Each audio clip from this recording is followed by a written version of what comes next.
15 ఏళ్ల పాటు కూటమి ప్రభుత్వం అధికారంలో ఉండేలా మద్దతు ఇవ్వాలన్న పవన్ వ్యాఖ్యలపై వైసీపీ నేత అంబటి రాంబాబు మండిపడ్డారు. కూటమి పాలన సరిగ్గా ఉంటే వద్దన్నా ప్రజలు ఓటేస్తారని, సరిగా లేకుంటే వెయ్యరుగాక వెయ్యరని అన్నారు అంబటి.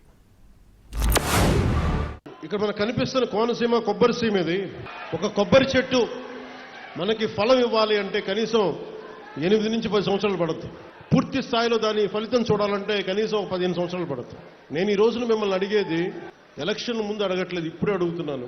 వచ్చే 15 సంవత్సరాలు ఈ కూటమి ప్రభుత్వానికి మీరు అండగా ఉండాలి. ఒక కొబ్బరి చెట్టుకి మీరు ఎంత కొబ్బరి చెట్టుని పాతే అది 10 దశాబ్దం తర్వాత ఫలితం ఇస్తుంది.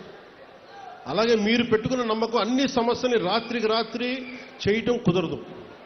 కానీ నేను మీకు మాటిస్తున్నాను, ఇక్కడ ఉన్న యువత అందరికీ మాటిస్తున్నాను, పెద్దలకు మాటిస్తున్నాను. ఎక్కువ మెజార్టీతో జగన్మోహన్ రెడ్డి గారు ముఖ్యమంత్రిగా అవుతాడు, గుర్తుపెట్టుకోమని మనం చేస్తున్నాం. ఎందుకే భయం నాకు అర్థం కాదు. రాడు రాడు రాడు అని ముందు చెప్పుకోవాల్సిన కర్మ ఏంటి? మీకు 3.5 సంవత్సరాలు ఉంది ఎలక్షన్, అవునా? ఇప్పుడు ఎమ్మడే ఉన్నా 15 సంవత్సరాల కూటమికే ఉండండి. మీరు ఎందుకు 15 సంవత్సరాల కూటమికి ఉండాలి? మీరేం బగలు తీశారని ఉండాలి?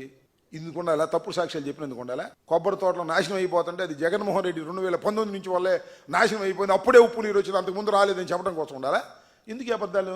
క్రమంగా చేస్తే అసలు కూటమికి అండగా ఉండాలని అడగాల్సింది ఏంటంటే, కూటమి పరిపాలన బ్రహ్మాండంగా ఉంటే, కూటమి పరిపాలనలో ప్రజలు సుభిక్షంగా ఉంటే వద్దన్న ఓటేస్తారు, అవునా కాదా?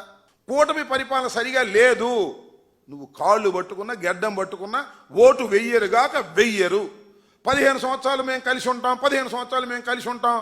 15 సంవత్సరాలు కాబట్టి జీవితాంతం కలిసి ఉండి ఎవడు కదన్నాడు? మాకేం అభ్యంతరం? నువ్వు కలిసి ఉన్నా కలిసి లేకపోయినా జరిగేది జరుగుతుంది.